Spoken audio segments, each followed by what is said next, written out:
5 দিন বাড়ল কঠোর বিধিনিষেধ। 11 আগস্ট থেকে সীমিত আকারে চলবে গণপরিবহন, খুলবে দোকানপাট। আরও 235 জনের মৃত্যু। এলো অ্যাস্ট্রাজেনেকার আরও 6 লাখ টিকা। রাজধানীর অভিজাত এলাকায় আটকে এডিস নিধনের তৎপরতা। বস্তি এলাকায় 6 মাসেও ছিটানো হয় না ওষুধ। একদিনে আরও 264 ডেঙ্গু রোগী হাসপাতালে ভর্তি। বস্তি ছেড়ে গ্রামে ফিরলে মিলবে ঘর জমি।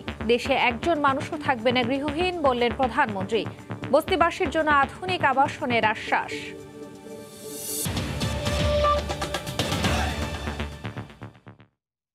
দেখছিলেন শিরোনাম। প্রবাসীর সময়ের সঙ্গে আছি আমি খান তাজমিন আহসান। আবারও বাড়ল কঠোর বিধিনিষেধ। 5 দিন বাড়িয়ে 10 আগস্ট পর্যন্ত বহাল থাকবে বিধিনিষেধ। 11 তারিখ থেকে সীমিত আকারে চলবে গণপরিবহন, খুলবে দোকানপাট। দুপুরে সচিবালয়ে আন্তঃমন্ত্রণালয় বৈঠকে এই সিদ্ধান্ত নেওয়া হয়। 7 আগস্ট থেকে এক সপ্তাহে সারা দেশের ওয়ার্ড পর্যায়ে 14,000 কেন্দ্রে 1 কোটি মানুষকে টিকা দেওয়া হবে। ঈদের ছুটির পর 14 দিনের চলমান কঠোর বিধিনিষেধ চললেও 1 আগস্ট থেকে খুলে দেওয়া হয়েছে রপ্তানিমুখী শিল্প কারখানা। এর ফলে ছুটিতে থাকা লাখ লাখ শ্রমিক কর্মচারী ঢাকামুখী হওয়ায় সব বিধিনিষেধ ভেঙে পড়ে। সড়কে বেড়ে যায় মানুষ ও যান চলাচল। এ অবস্থায় সংক্রমণ ঠেকানোর পাশাপাশি চলমান বিধিনিষেধ নিয়ে করণীয় ঠিক করতেই সচিবালয়ে বসে এ সংক্রান্ত এক আন্তঃমন্ত্রণালয় সভা। মন্ত্রিসভার সিনিয়র সদস্য মুক্তিযুদ্ধ বিষয়ক মন্ত্রী আকম মোজাম্মেল হকের সভাপতিত্বে বৈঠক অনুষ্ঠিত হয়। চলমান বিধিনিষেধ আরও 5 দিন বাড়ানোর কথা জানিয়ে মুক্তিযুদ্ধ বিষয়ক মন্ত্রী বলেন, 11 আগস্ট থেকে অফিস আদালত, দোকানপাট ও গণপরিবহন খুলে দেওয়া হবে। তবে করোনা টিকা ছাড়া বাইরে চলাচল করা যাবে না। 10 তারিখ পর্যন্ত আমরা বৃদ্ধি করেছি, 11 তারিখ থেকে ইনশাআল্লাহ খুলবে। অন্যান্য শিল্প কলকারখানাও আমরা খুলে দিচ্ছি। যানবাহনও চলবে সব একত্রে না, বাই রোটেশন। ভ্যাকসিন না গ্রহণ করে কেউ কোনো কর্মস্থলে আসতে পারবে না। 18 বছরের ঊর্ধ্বে কোনো লোক মুভমেন্ট করলে সে শাস্তিযোগ্য অপরাধ হিসাবে বিবেচিত হবে। বৈঠক শেষে স্বাস্থ্যমন্ত্রী জানান, 7 আগস্ট থেকে এক সপ্তাহে দেশের 14,000 সেন্টারে 1 কোটি মানুষকে টিকা দেওয়া হবে। আগামী 7 তারিখ থেকে প্রত্যেকটা ইউনিয়নে, ওয়ার্ডে টিকা দেওয়ার কর্মসূচি আমরা হাতে নিয়েছি। এই 7 দিনে আমরা প্রায় 1 কোটি টিকা দিব। 50 ঊর্ধ্বে যারা আছেন তাদেরকে অগ্রাধিকার দিব। হাসপাতাল খালিও নাই, কাজে আমরা এখন হোটেল আমরা খুঁজছি যেখানে মৃদু যারা আক্রান্ত হয়েছে তাদেরকে রাখতে পারি। দেশেই করোনা ভ্যাকসিন উৎপাদন ও তৈরিতে গুরুত্ব দেওয়ার কথাও উঠে আসে মঙ্গলবারের বৈঠকে। প্রসূন আশিস, সময় সংবাদ, ঢাকা। এদিকে কোভিড-19-এর ভয়াবহতায় বিপর্যস্ত পুরো দেশ। কোনোভাবেই কমছে না মৃত্যুর মিছিল। সেই সঙ্গে বেড়েই চলেছে আক্রান্তের সংখ্যা। মঙ্গলবার দুপুর পর্যন্ত 24 ঘন্টায় সারা দেশে মারা গেছেন 235 জন, শনাক্ত 15,000-এর বেশি। সর্বোচ্চ ঢাকায় 73 জনের মৃত্যু হয়েছে। আক্রান্তদের অনেকেই শ্বাসকষ্টের যন্ত্রণায় কাতরাচ্ছেন। আইসিইউ পেতে দীর্ঘ অপেক্ষার প্রহর গুনতে হচ্ছে রোগী ও স্বজনদের। রিপোর্টার ও জেলা প্রতিনিধিদের পাঠানো তথ্য ও ছবিতে রিপোর্ট। ভয়ঙ্কর করোনার ভয়াবহ শ্বাসকষ্টে ভুগছেন অধিকাংশ রোগী। অক্সিজেনের ব্যবস্থা করতে না পারলেই নিভে যাচ্ছে প্রাণ। যে পরিবার স্বজন হারাচ্ছেন তারা বুঝতে পারছেন করোনার নিষ্ঠুরতা। হাসপাতালগুলোতে আইসিইউ তো মিলছেই না, শয্যা নিয়েও চলছে হাহাকার। যারা পাচ্ছেন তাদেরও প্রতিটি মুহূর্তই কাটছে আতঙ্কে। অক্সিজেন আর একটু আগে দিতে পারলে হয়তো বাঁচতে যাইতো। আমার আম্মা মারা গেছে কোভিড, শ্বাসকষ্ট, মারা গেছে, আইসে কিছু করতে পারি না, হসপিটালাইজ করতে পারি না। শুরু থেকেই করোনায় সংক্রমণ আর মৃত্যুর জাল ছড়িয়ে আছে চট্টগ্রামে। ঢাকার পরেই সর্বোচ্চ মৃত্যু এই বিভাগে। 24 ঘন্টায় 65 জনের মৃত্যু হয়েছে। ডাক্তার বলছে আইসিইউতে ভর্তি করাইতে, এখন আইসিইউতে এখানে সিট নাই, কোনো আইসিইউ ম্যানেজ করা যাচ্ছে না এখানে। সংক্রমণ ও মৃত্যুহারে সূচক উঠানামা করছে খুলনায়। 24 ঘন্টায় অঞ্চলটিতে 32 জন মারা গেছেন। রাজশাহীতে কোভিডে একের পর এক প্রাণ হারাচ্ছেন রোগীরা। কোনোভাবেই ঠেকানো যাচ্ছে না সংক্রমণ। একদিনে 21 জনের মৃত্যু হয়েছে। অনেক তো টেনশন বাবা, অনেক কষ্ট আমাদের। মৃত্যুর মিছিল থামছে না ময়মনসিংহেও। 24 ঘন্টায় বিভাগটিতে 12 জন মারা গেছেন।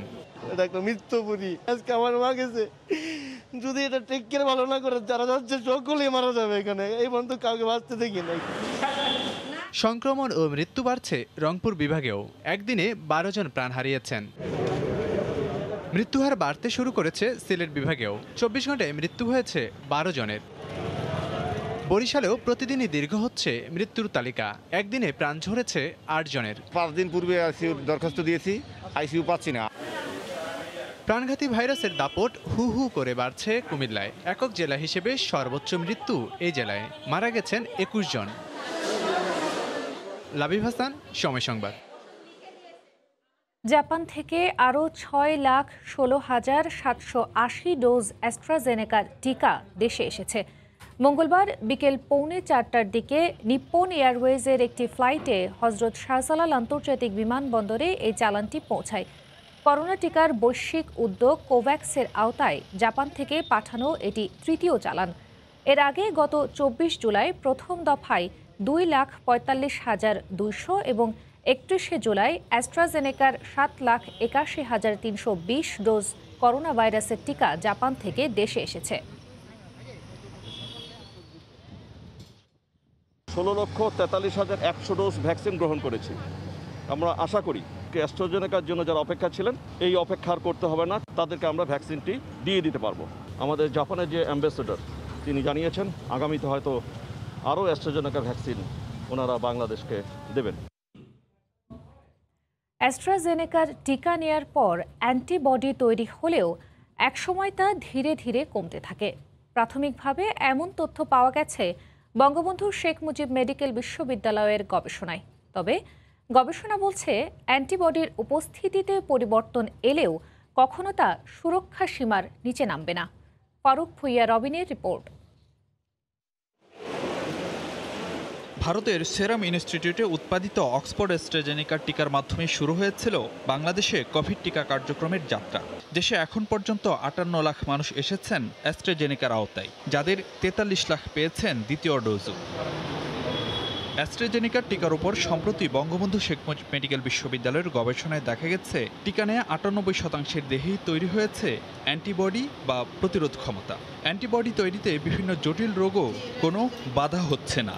তবে প্রতিরোধ ক্ষমতা কতদিন থাকে তা নিয়ে চলছে গবেষণা। বঙ্গবন্ধু মেডিকেল বিশ্ববিদ্যালয়ের গবেষণায় দেখা গেছে এক পর্যায়ে ধীরে ধীরে কমতে থাকে অ্যান্টিবডি। টিকা গ্রহণের 1 মাস পর থেকেই দেখা যায় নিম্নমুখী প্রবণতা। তবে গবেষকদের অভয়, অ্যান্টিবডির উপস্থিতিতে পরিবর্তন এলেও কখনো তা সুরক্ষা সীমার নিচে নামার তথ্য পাওয়া যায়নি গবেষণায়। তারা এই সময়ের মধ্যে যে সাবক্লিনিক্যাল কোনো ইনফেকশন হচ্ছে কিনা তা তো আমরা বলতে পারবো না। কমে যাচ্ছে, কিন্তু সেটি এমন না যে কমে গিয়ে তার সুরক্ষা দেবে না, সেটা নিচে নেমে এসেছে এরকম আমরা একজনও পাইনি। এইটা কেন এইভাবে ফ্লাকচুয়েট করতেছে সেটা যে ফার্দার যে গবেষণা এবং কাজের দরকার আছে। টিকার কার্যকারিতা ধরে রাখতে বুস্টার ডোজ প্রয়োগের বিষয়েও গবেষণার প্রয়োজন বলে মনে করেন বিশেষজ্ঞরা। আমাদের দেশের যদি 60 to 70% ভ্যাকসিনেটেড করতে পারি তাহলে আমরা কিন্তু হার্ট ইমিউনিটি অর্জন করতে পারবো। কিন্তু এই যে অ্যান্টিবডিটা শরীরে কতদিন থাকবে এটা আমাদের গবেষণার দরকার। পরবর্তী পর্যায়ে বুস্টার ডোজের ব্যাপারে আমাদের রিকমেন্ডেশন প্রয়োজন। বুস্টার ডোজটা 1 বছর পর নেব, প্রতি বছর নেব, ফার্দার স্টাডির দরকার আছে। দেশে অ্যাস্ট্রাজেনেকা, ফাইজার, মডার্না ও সিনোফার্মের প্রথম ডোজ প্রয়োগ হয়েছে 94 লাখ মানুষের দেহে। এর মধ্যে 2 ডোজ করে পেয়েছেন প্রায় 44 লাখ টিকা গ্রহীতা। ফারুক ভুঁইয়া, রবিন, সময় সংবাদ, ঢাকা। ডেঙ্গু প্রসঙ্গ। রাজধানীতে এডিস মশা নিধনের সব তৎপরতা অভিজাত এলাকাতেই। বস্তিতে 6 মাসেও ছিটানো হয় না ওষুধ। মশার উৎপাতে অতিষ্ঠ বস্তিবাসী বলছেন জ্বর হলে হাসপাতালেও যান না তারা। এদিকে সবশেষ 24 ঘন্টায় হাসপাতালে ভর্তি হয়েছেন 264 ডেঙ্গু রোগী। হাসপাতাল থেকে আক্রান্তদের তথ্য নিয়ে এলাকা ভিত্তিক র্যাপিড অ্যাকশন নেয়ার কথা জানালেন মেয়র আতিক। প্রতিদিনই যেখানে রেকর্ড ছাড়াচ্ছে ডেঙ্গু রোগীর সংখ্যায়, সেখানে রাজধানীর বিভিন্ন এলাকায় আবাসিক বা নির্মাণাধীন ভবনে অহরহই মিলছে এডিস মশার লার্ভা। তবে ডেঙ্গুর প্রকোপের সঙ্গে তাল মিলিয়ে এডিসের লার্ভা ধ্বংসে ছিটানো হচ্ছে না ওষুধ। নগরবাসী বলছেন, এলাকায় মেয়র এলে ৩-৪ মাসে ২-১ মহল্লার মূল সড়কে ওষুধ দেওয়া হয়। আর বস্তিবাসীর দাবি, গত ৮-১০ মাসেও মশার উৎপাত থেকে রক্ষায় ওষুধ পাননি তারা। ধোঁয়া টোমা সব বড় মেশিন আসে না, এমনি যে স্ক্রিনে সিরিজ দেয়, অন্ধারা যায়, রাস্তা দিয়ে যায়, উপর দিয়ে আসে, উপর দিয়ে যায়, নিচে এলাকায় নামে না। মশা লিয়ে খারুন যায়, খারুলি তো মশা ড্রেনে খারুন হিনি কামড়ানি শুরু করে। প্রতিটা ড্রেনে ওষুধ ছাড়িয়া দেখ বিষ, মশা থাকবো না এই দেশে। ওষুধ দেয় আমি দেখিনি, আমি তো ওখানেই থাকি, আজকে 7 বছর ধরে থাকি ওখানে।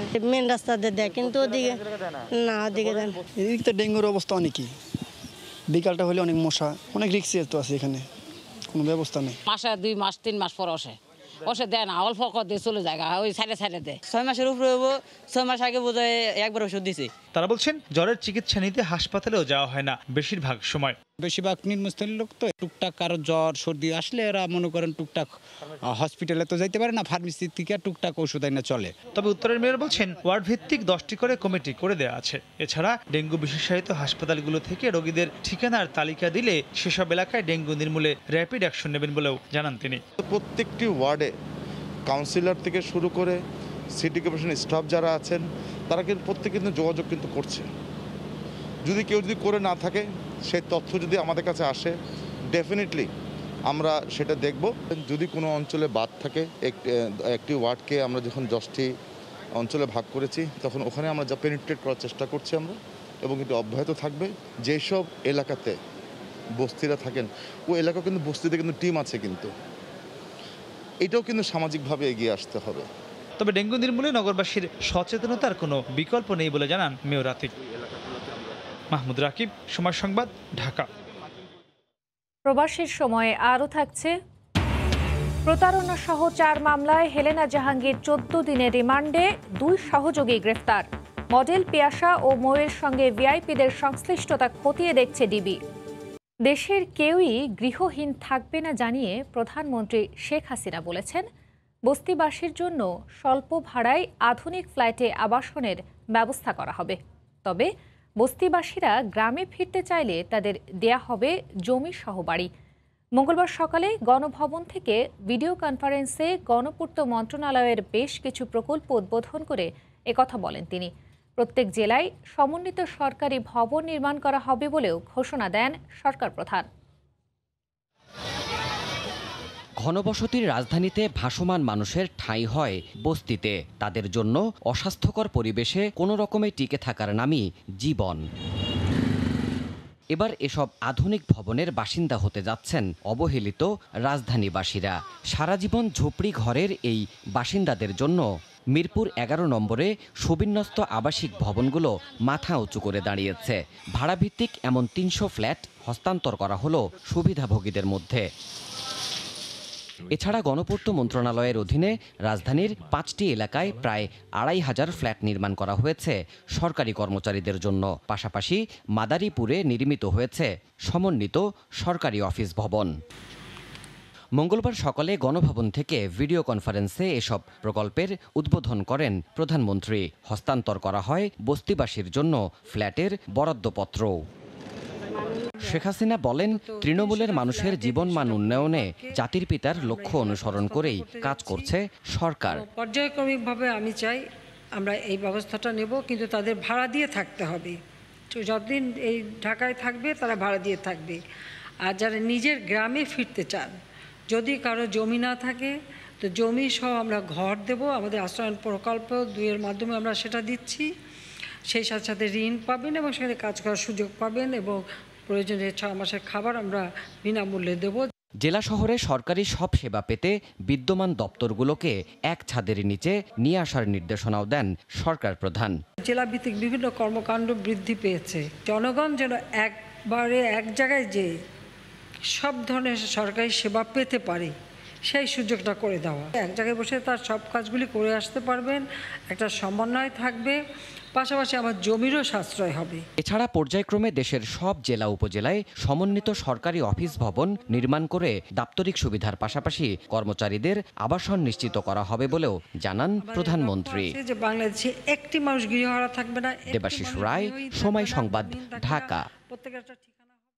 ডিপোর ভেতরে ট্রায়াল শেষে চলতি মাসেই ভায়াডাক্টে উঠবে দেশের প্রথম মেট্রো রেল। এই পর্ব শেষেই যাবে আনুষ্ঠানিক ট্রায়ালে। প্রকল্পের ব্যবস্থাপনা পরিচালক জানিয়েছেন, জুলাই শেষে দেশের প্রথম মেট্রো রেলের সার্বিক অগ্রগতি প্রায় ৭০%। রাশেদ লিমনের রিপোর্ট। ছোট্ট পরিসরে হলেও টেস্ট রানের আনুষ্ঠানিকতা প্রথম কোচ দিয়েই সেরে নিয়েছে কর্তৃপক্ষ। এর পরের ধাপ ডিপোর ভিতরে ট্রায়াল রানের কাজ এখন শেষ পর্যায়ে। প্রকল্পের ব্যবস্থাপনা পরিচালক বলছেন, এই ধাপের পরেই চলতি আগস্টেই ভায়াডাক্টে উঠবে স্বপ্নের মেট্রো রেল, আর সেটি ঠিকঠাক হলেই হবে আনুষ্ঠানিক ট্রায়াল রান। এক একটা লাইনের ফাংশন এক এক রকম, সেই লাইনগুলোর যে টেস্ট, সেই লাইনগুলোর টেস্ট আমরা প্রায় শেষের দিকে আসছে। আমরা অগাস্ট মাসে ভায়াডাকের উপরে যে রেলটা চলাচল করবে সেই যে টেস্টটা আমরা আশা করছি যে অগাস্ট মাসের ভিতরে আমরা শুরু করতে পারবো। ভায়াডাকের উপর দিয়ে ট্রেন চলাচলের যে রান সেটা হবে, এটা কিন্তু ট্রায়াল রান না।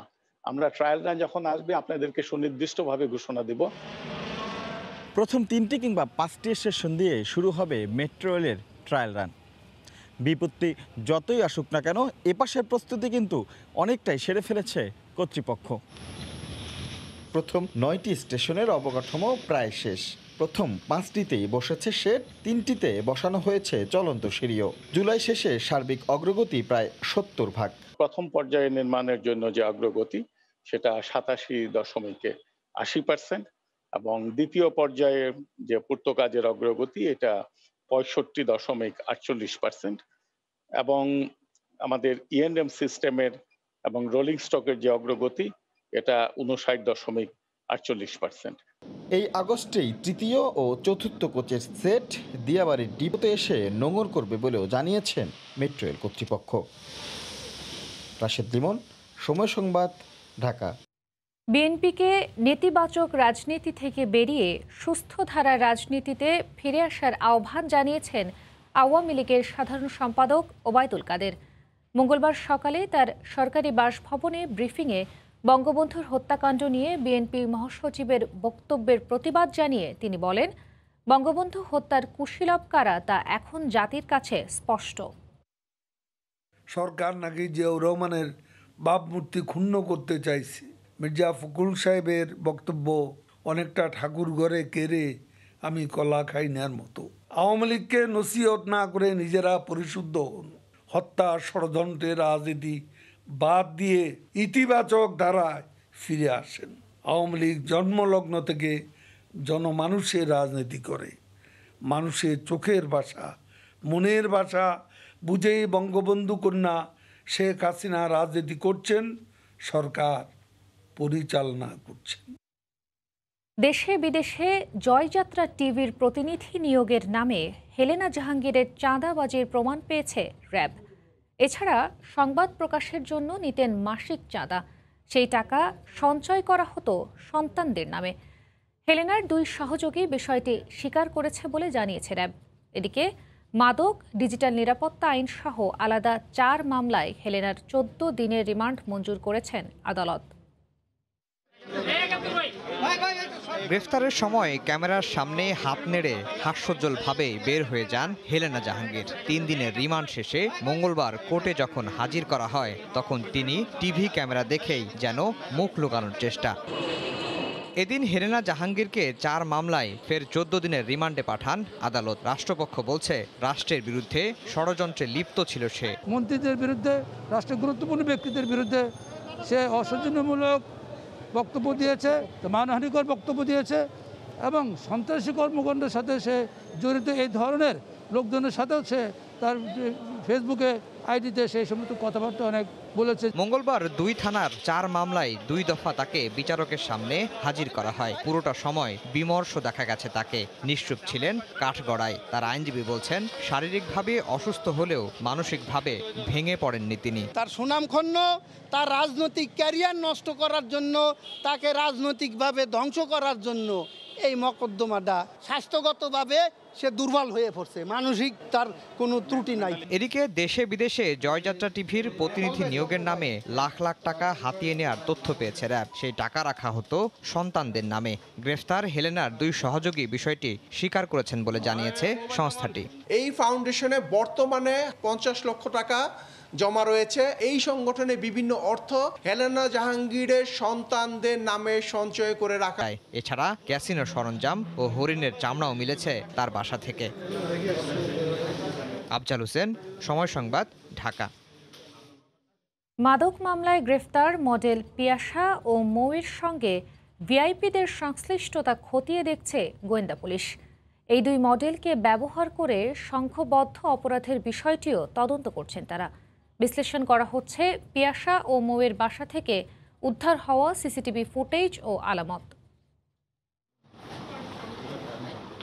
রাজধানীর বারিধারা ও মোহাম্মদপুরে গোয়েন্দা পুলিশের অভিযানে 2 তদন্তে এসেছে নৈপথ্যের রাঘব বোয়ালদের খুঁজছে আইন শৃঙ্খলা বাহিনী। এদেরকে এই পেশা আনার পিছনে কারা কাজ করেছে, প্যাট্রোনাইজ করেছে, এবং নিশ্চয়ই কোনো ভিআইপি ব্যক্তিবর্গ রয়েছে যে তাদেরকে এই রাতের পার্টিতে এনে বিভিন্ন সঙ্গ দেওয়া কাজগুলি করছে। আমরা এগুলি খতিয়ে দেখছি, আমরা সিসিটিভিগুলি দেখব, আমরা মোবাইলগুলি করছি। একই সাথে 2 মডেলের সম্পদ ও আয়ের উৎস খতিয়ে দেখা হচ্ছে। তারা যে মার্সিডিজ বা BMW গাড়ি ইউজ করেন, প্যাসেঞ্জার্স করে বাসাতে একা থাকেন, সেখানে বসে তারা একটা মদের ভার, তারা লাউঞ্জ, শিশার বার, এটার উৎসটা কোথায়? সাম্প্রতিক সময়ে রাজধানীর বিভিন্ন অভিজাত এলাকায় এ ধরনের অপরাধ বাড়ছে বলেও জানান এই পুলিশ কর্মকর্তা। আইন শৃঙ্খলা বাহিনীর কাছে বাড়িওয়ালা, ফ্ল্যাটওয়ালা বা বিভিন্ন ব্যক্তিবর্গ অভিযোগ করছে, সেই কারণে আমরা অভিযোগগুলি খতিয়ে দেখছি। পিয়াসা ও মৌয়ের বাসায় পাওয়া আলামত। মার্জিয়া মুমু, সময় সংবাদ, ঢাকা। শুধু ডেলিভারির ধীর গতির কারণে চট্টগ্রাম বন্দরে কন্টেইনারের জট সৃষ্টি হয়েছে। এতে আমদানি রপ্তানি বাণিজ্য হুমকির মুখে পড়ার শঙ্কা দেখা দিয়েছে।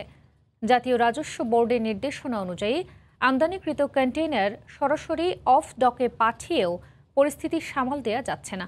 এ অবস্থায় পরিস্থিতি নিয়ন্ত্রণে শুল্ক আরোপের চিন্তাভাবনা করছে বন্দর কর্তৃপক্ষ। বিস্তারিত জানাচ্ছেন কমল দে।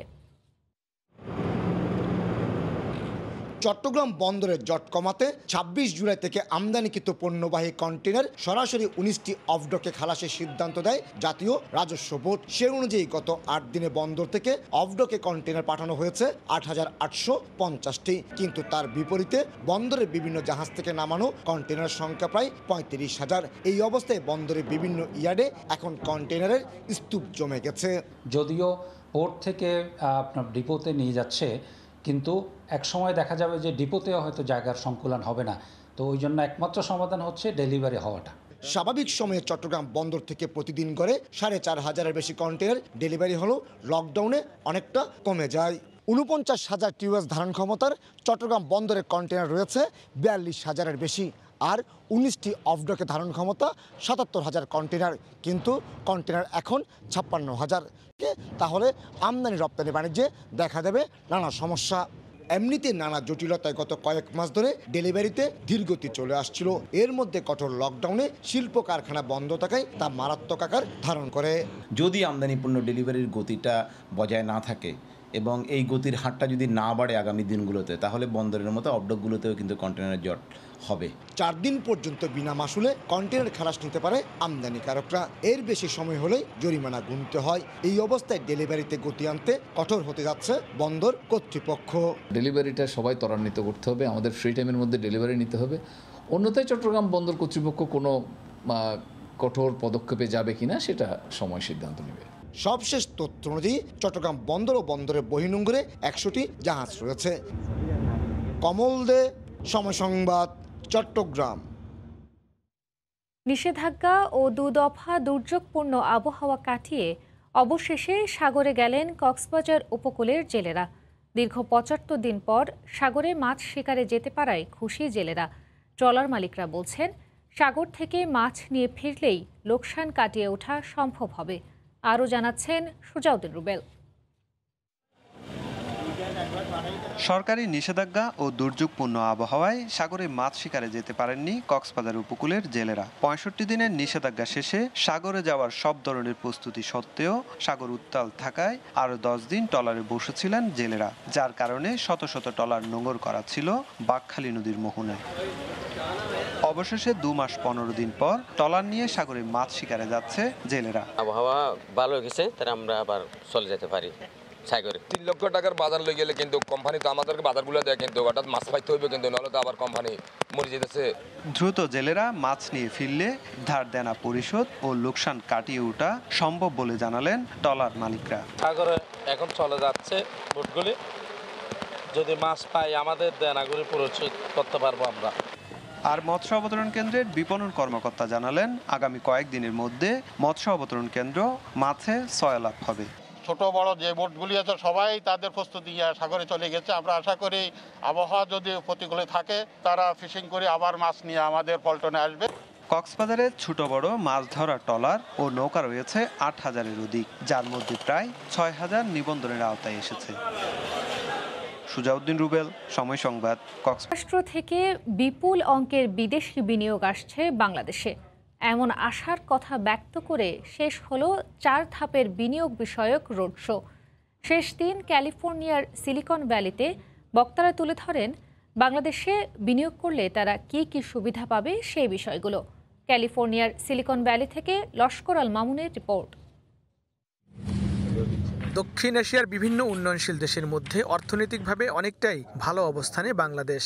রয়েছে তথ্য প্রযুক্তি খাতে অপার সম্ভাবনাও। বিশ্বের তথ্য প্রযুক্তির রাজধানী খ্যাত যুক্তরাষ্ট্রের ক্যালিফোর্নিয়ায় সিলিকন ভ্যালিতে বাংলাদেশ সিকিউরিটিজ অ্যান্ড এক্সচেঞ্জ কমিশনের সপ্তাহব্যাপী রোড শোর শেষ ধাপে এই বিষয়গুলোই ঘুরে ফিরে এসেছে। এবারের রোড শোতে সংযুক্ত আরব আমিরাতের দুবাইয়ের চেয়েও বেশি বিদেশি বিনিয়োগের আশ্বাস পাওয়া গেছে বলে জানিয়েছেন সংশ্লিষ্টরা। বেশ কিছু বিনিয়োগকারী এসেছেন, ৮-১০টা বড় কোম্পানি। আমি নিশ্চিত জানি তারা বাংলাদেশে যাবেন হেলথ সেক্টরে এবং ডিজিটাল ডেভেলপমেন্ট সেক্টরে। আমি মনে করি বাংলাদেশের জন্য এই আয়োজন খুবই গুরুত্বপূর্ণ। দেশটি যে অর্থনৈতিক অগ্রগতি এবং তথ্য প্রযুক্তিগতভাবে দ্রুত এগিয়ে যাচ্ছে এর প্রধান কারণ দেশটির মোট জনসংখ্যার বেশিরভাগই তরুণ। যুক্তরাষ্ট্রের বিনিয়োগের সুযোগ রয়েছে সেখানে।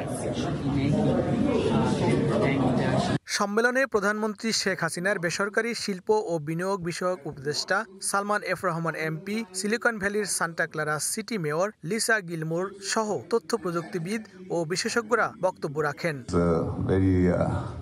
Well organized and I keep saying this because as you heard, I've been involved with a lot of chamber activities, and so I've been part of organizing গত ২৬ জুলাই নিউ ইয়র্কে সপ্তাহব্যাপী আয়োজনের উদ্বোধন করা হয়। এরপর ২৮ জুলাই ওয়াশিংটন ডিসি এবং ৩০ জুলাই লস অ্যাঞ্জেলেস এবং সবশেষ ২রা আগস্ট সিলিকন ভ্যালিতে সমাপনী আয়োজনের মধ্য দিয়ে শেষ হয় রোড শো। বিশ্বের বুকে বাংলাদেশ এক সমৃদ্ধশালী দেশ, এমন আনন্দ বার্তাই পাওয়া গেল এই সুবিশাল আয়োজন থেকে। আগামীতে বাংলাদেশ পাবে এক মোটা অঙ্কের বিনিয়োগ, এমনটাই প্রত্যাশা আয়োজকদের। লস্কর আল মামুন, সময় সংবাদ, হোটেল হায়াত, সিলিকন ভ্যালি, ক্যালিফোর্নিয়া। করোনা ভাইরাসের ভারতীয় ডেল্টা ধরনের কারণে যুক্তরাষ্ট্রে আবারও বাড়ছে সংক্রমণ। মৃতের সংখ্যাও একটু একটু করে বাড়ছে।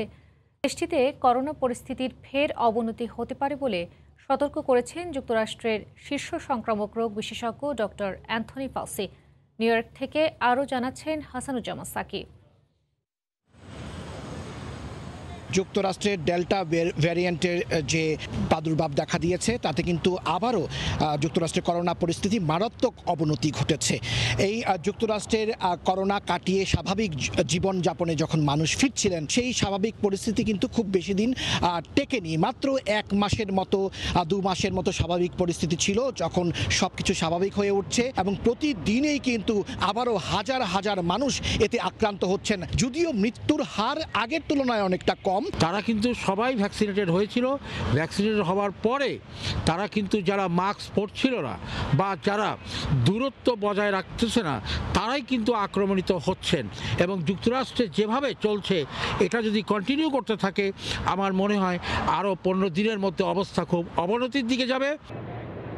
ফেডারেল গভর্নমেন্ট কিন্তু প্রায় 16টি স্থানে ট্রাভেল যে ব্যান সেই ট্রাভেল ব্যান করেছে। তারা সেটিকে হাই রিস্ক জোন হিসেবে উল্লেখ করেছে। তার মধ্যে ইউরোপের গ্রিস এবং আয়ারল্যান্ড রয়েছে, ভার্জিন আইল্যান্ড রয়েছে এবং যুক্তরাষ্ট্রের স্থানীয় পর্যায়ের কিছু এলাকা রয়েছে যেগুলোতে ভ্রমণের ব্যাপারে আবারও কড়াকড়ি আরোপ করা হচ্ছে। হাসানুজ্জামান সাকি, সময় সংবাদ, নিউ ইয়র্ক। কাতারে নতুন করে করোনার সংক্রমণ বেড়ে যাওয়ায় আগের বিধিনিষেধ আগস্ট মাস জুড়ে জারি থাকবে বলে ঘোষণা দিয়েছে দেশটির সরকার। স্থানীয় বাসিন্দা ও অভিবাসীদের বিধিনিষেধ মেনে চলার আহ্বান জানিয়েছে স্বাস্থ্য মন্ত্রণালয়। কাতার প্রতিনিধি আনোয়ার হোসেন মামুনের তথ্য ছবি নিয়ে রিপোর্ট। কাতারের করোনা পরিস্থিতি দীর্ঘদিন স্বাভাবিক থাকার পর আবারও নতুনভাবে হঠাৎ করে বেড়েছে আক্রান্তের সংখ্যা, লাফিয়ে বাড়ছে আক্রান্তের হার। আক্রান্তের হার বেড়ে যাওয়ায় দেশটির চলমান বিধিনিষেধ আগস্ট মাস জুড়ে জারি থাকবে। এ সময় স্থানীয় বাসিন্দা ও অভিবাসীদের মেনে চলতে হবে দেশটির স্বাস্থ্য মন্ত্রণালয়ের জারিকৃত আইন কানুন। বিধিনিষেধ না মানলে গুনতে হবে জরিমানা, এমনকি হতে পারে জেলও। সুরক্ষিত থাকার পাশাপাশি জরিমানার হাত থেকে বাঁচতে করোনার স্বাস্থ্যবিধি মেনে চলার বিকল্প নেই বলে জানান প্রবাসী বাংলাদেশিরা। প্রবাসী বাংলাদেশ ভাইদেরকে বলবো, কাতারে যে করোনা বিধিনিষেধ আছে সবাই আমরা মেনে চলি এবং ঘর থেকে বাইরে হওয়ার সাথে সাথে মাস্ক পরিধান করি, নাহলে পুলিশের জরিমানার সম্মুখীন হবে। আমাদের উচিত কাতার সরকারের স্বাস্থ্যবিধি আইন মেনে চলা এবং বাইরে বের হওয়ার সময় অবশ্যই মাস্ক পরিধান করা। কাতার সরকারের আগের ঘোষণা অনুযায়ী 30 জুলাই চতুর্থ ধাপে বিধিনিষেধ প্রত্যাহারের কথা ছিল। হঠাৎ করে আক্রান্তের সংখ্যা বেড়ে যাওয়ায় আগের সিদ্ধান্ত থেকে সরে এসে আগস্ট মাস জুড়ে নতুন করে বিধিনিষেধ জারি করে কাতার। দেশটিতে সোমবারও নতুন করে করোনায় আক্রান্ত হয়েছে 150 জন। ফরহাদ চৌধুরী, সময় সংবাদ। ইতালিতে করোনার টিকা নিবন্ধনের সরকারি ওয়েবসাইটে সাইবার হামলা চালিয়েছে হ্যাকাররা। রাজধানী রোম সহ লাজিও প্রদেশের সকল কোভিড তথ্যের ওপর এমন হামলায় কর্তৃপক্ষ সব ধরনের সেবা বন্ধ করে দিতে বাধ্য হয়। তবে ব্যবহারকারীদের ব্যক্তিগত তথ্য এখনও নিরাপদে আছে বলে জানিয়েছেন এক ঊর্ধ্বতন কর্মকর্তা। ইতালির ভেনিস থেকে বিস্তারিত জানাচ্ছেন মাকসুদ রহমান। ইতালির রাজধানী রোমের আশেপাশের করোনা টিকার কার্যক্রম ওয়েবসাইট বিকল হয়ে পড়ে স্থানীয় সময় রোববার রাতে। এতে করে টিকার নিবন্ধন বন্ধ হয়ে যায় রাজধানী সহ লাৎসিও প্রদেশ জুড়ে। ভোগান্তিতে পড়েন সাধারণ মানুষ। পরে জানা যায় টিকা কার্যক্রমের ওয়েবসাইটে সাইবার হামলা চালিয়ে এর নিয়ন্ত্রণ নিয়ে নেয় হ্যাকাররা। 6 আগস্ট থেকে ইতালির সরকার বিভিন্ন গুরুত্বপূর্ণ স্থানে প্রবেশের ক্ষেত্রে গ্রিন পাস বাধ্যতামূলক করেছে। এ পর্যন্ত প্রায় 3.5 কোটি মানুষ ডাউনলোড করেছে এই গ্রিন পাস। এছাড়া 12 থেকে 19 বছরের কিশোরীদের দ্রুত টিকার আওতায় আনতে জোর চেষ্টা চলছে দেশ জুড়ে। গ্রিন পাস কার্যক্রম শুরুর ঠিক 4 দিন আগে টিকা কার্যক্রমের ওয়েবসাইটে সাইবার হামলার ঘটনায় স্থানীয়দের পাশাপাশি চিন্তিত প্রবাসী বাংলাদেশিরাও। পার্সোনাল ডাটা এবং আমাদের যারা গ্রিন পাস নিয়েছেন তারা বিভিন্ন জায়গায় গ্রিন পাস শো করে ডাটা সেন্টার থেকে সেটা ডিসপ্লেড হয়নি। এত উন্নত দেশে ওয়েবসাইট হ্যাক করবে এবং তথ্য নিয়ে যাবে, করোনা ভাইরাসের নিবন্ধন বন্ধ করে দিবে, এই জিনিসটা আমরা সবাই বিচলিত। প্রবাসীরা সহ ইটালিয়ানও চিন্তিত। আশা রাখি ইটালিয়ান গভর্নমেন্ট এর বিরুদ্ধে খুব দ্রুত ব্যবস্থা নেবে। ইতালিতে এ পর্যন্ত 60% মানুষ পূর্ণ ভ্যাকসিনের আওতায় এসেছে, কিন্তু লাৎসিও প্রদেশে এই হার 68%। বেশ কয়েকটি প্রদেশ এখনো তুলনামূলকভাবে পিছিয়ে রয়েছে টিকা কার্যক্রমে। এমন বৈষম্যের প্রতিবাদে সাইবার হামলা হয়ে থাকতে পারে বলে ধারণা করছেন দেশটির গণমাধ্যম ও স্থানীয়রা। ইতালির ভেনিস থেকে মাকসুদ রহমান, সময় সংবাদ। পর্তুগালে অনেকাংশে বিধিনিষেধ শিথিলের পরপরই পর্যটক বেড়েছে দেশটির আলগার্ভ অঞ্চলে। ভ্যাকসিন সার্টিফিকেট নিয়ে কোভিড টেস্ট আর কোয়ারেন্টাইন মুক্ত ভ্রমণে যুক্তরাজ্য আর যুক্তরাষ্ট্র থেকেও অনেক পর্যটক আসতে শুরু করেছেন দেশটিতে। তারিকুল হাসান আশিকের রিপোর্ট। সৈকতের সৌন্দর্য উপভোগে ইউরোপের যে কোনো দেশের চেয়ে সেরা গন্তব্য পর্তুগাল। তাই 1 আগস্ট বিধিনিষেধ আরও কিছুটা শিথিল হওয়ার দ্বিতীয় দিনেই পর্যটকদের পদচারণায় মুখর ছিল পর্তুগালের অন্যতম সেরা গন্তব্য আলবুফেরিয়া। স্বস্তি নিয়ে সূর্যাস্ত উপভোগ করতেও দেখা গেছে অনেককে। খোলা রাখার সময়সীমা বাড়ায় রেস্টুরেন্টগুলোও যেন প্রাণ ফিরে পেয়েছে। পর্যটকরাও সময় নিয়ে বসে উপভোগ করতে পারছেন বাহারি স্বাদের সামুদ্রিক মাছের নানা খাবার। দীর্ঘ সময় পর এমন প্রাণচাঞ্চল্যে আশা দেখছেন সংশ্লিষ্ট ব্যবসায়ীরা। এখন লোকজন সময় নিয়ে খেতে পারবে, দ্রুত রেস্তোরাঁ বন্ধ করারও তাড়াহুড়ো নেই। আশা করছি সামনের দিনগুলোতে পরিস্থিতি আরো ভালো হবে। সন্ধ্যা নামতেই ঘরে ফেরার নিষেধাজ্ঞা উঠে যাওয়ায় নৈশকালীন জীবনযাত্রাও পেয়েছে ভিন্ন মাত্রা। এ যেন দীর্ঘদিন বন্দি পাখির মুক্ত হবার মতোই। হোটেল মালিকদের সংগঠনের তথ্য অনুযায়ী আগস্ট ও সেপ্টেম্বরে পূর্ণ বুকিং রয়েছে আলগারভ অঞ্চলের হোটেলগুলোতে। স্বাস্থ্যবিধি মানাতে আইনশৃঙ্খলা রক্ষাকারী বাহিনীর তৎপরতাও চোখে পড়ার মতো। তারিকুল হাসান আশিক, সময় সংবাদ, পর্তুগাল। মৃত্যুর হার কমে আসায় আয়ারল্যান্ডে 5 আগস্ট থেকে লকডাউনে আসছে নানা শিথিলতা। পাশাপাশি ভ্যাকসিন কার্যক্রমে গতি আনা সহ স্কুলে শিক্ষার্থীদের নিরাপত্তায় করোনার ভ্যাকসিন প্রয়োগের সিদ্ধান্তও নিয়েছে দেশটির সরকার। আয়ারল্যান্ড থেকে সৈয়দ জুয়েলের রিপোর্ট। ডেল্টা ভ্যারিয়েন্টের সংক্রমণ বাড়লেও মৃত্যুর হার না বাড়ায় লকডাউন শিথিলের পথে হাঁটছে আয়ারল্যান্ড। কদিন আগেও যেখানে যে কোনো অনুষ্ঠানে 50 জনের বেশি উপস্থিতির অনুমতি ছিল না, সেখানে 5ই আগস্ট থেকে ভ্যাকসিন গ্রহণকারীরা 100 জন মিলিত হতে পারবেন বিয়ে বা যে কোনো অনুষ্ঠানে। সরকারের এমন সিদ্ধান্তে স্বস্তিতে থাকলেও এখনো যারা করোনার ভ্যাকসিন নেননি তাদেরকে জনসমাগম এড়িয়ে চলার পরামর্শ স্থানীয় বাংলাদেশিদের।